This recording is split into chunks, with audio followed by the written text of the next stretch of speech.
దూరమెంతో ఉందని దిగులు పడకునేస్తమా, దరికి చేర్చుదారులు కూడా ఉన్నాయిగా.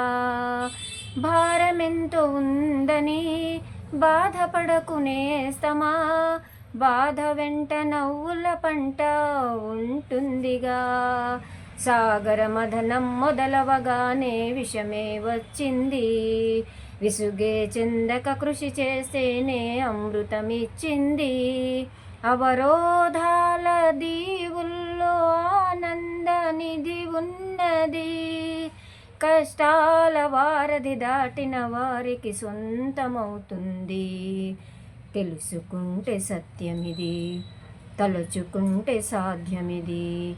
మౌనంగానే ఎదగమని మొక్క నీకు చెబుతుంది, ఎదిగిన కొద్దీ వదగమని అర్థమందులో ఉంది.